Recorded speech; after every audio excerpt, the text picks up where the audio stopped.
आइए जानते हैं क्यों भगवान परशुराम ने अपनी माता का वध किया था। भगवान परशुराम स्वयं नारायण के छठे अवतार थे, जिन्हें आवेशावतार भी कहा जाता है। इसी क्रोधित स्वभाव तथा पितृभक्ति के कारण एक दिन उन्होंने अपनी ही माता का वध कर दिया था। उनके पिता महान ऋषि जमदग्नि तथा माता रेणुका थी। वे अपने माता पिता की चौथी संतान थे। एक दिन कुछ ऐसा हुआ कि उनके पिता ने उन्हें उनकी ही माता का मस्तक काटने का आदेश दिया, जिसके बाद परशुराम ने अपनी ही मां का सिर धड़ से अलग कर दिया था। आज हम आपको उसी कथा के बारे में विस्तार से बताएंगे।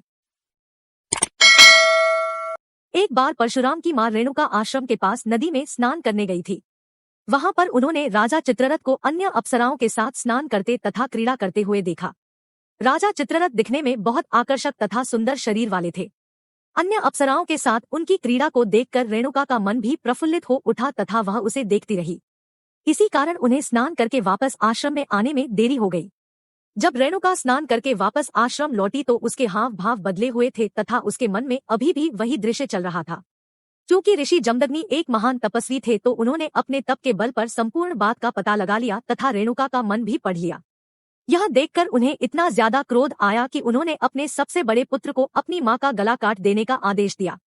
उनका सबसे बड़ा पुत्र अपनी मां के प्रेम में ऐसा नहीं कर पाया। तब उन्होंने अपने दूसरे तथा तीसरे पुत्र को भी यही आदेश दिया, लेकिन वे भी ऐसा कर पाने में असक्षम थे। एक और मां की हत्या का पाप लगता तो दूसरी ओर पिता की आज्ञा की अवहेलना करने का पाप। यह एक धर्म संकट था, लेकिन उन्होंने मातृ हत्या करने से मना कर दिया।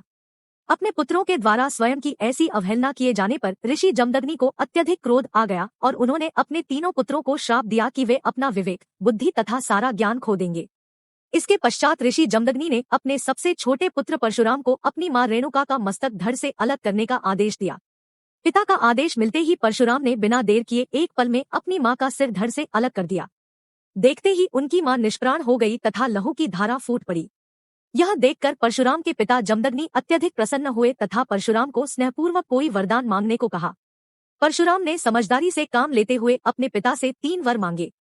पहले वर में उन्होंने अपनी मां को पुनः जीवित करने को कहा। दूसरे वर में उन्होंने मांगा कि उनकी मां को इस चीज की स्मृति न रहे तथा तीसरे वर में उन्होंने अपने तीनों भाइयों का विवेक व बुद्धि मांग ली। ऋषि जमदग्नि अपने पुत्र परशुराम की समझदारी से बहुत प्रसन्न हुए तथा उन्होंने उसे तीनों वर प्रदान कर दिए। इसके पश्चात सब कुछ फिर से सामान्य हो गया तथा परशुराम जी की मां पुनः जीवित हो उठी। हालांकि भगवान परशुराम ने अपनी मां रेणुका को पुनः जीवित तो करवा लिया था, लेकिन उनके ऊपर मातृ हत्या का पाप लग चुका था। इससे मुक्ति पाने के लिए उन्होंने भगवान शिव की कठिन तपस्या की थी तथा मातृ हत्या के पाप से मुक्ति पाई थी।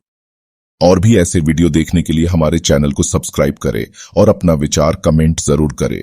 और ये वीडियो अच्छा लगे तो लाइक करें।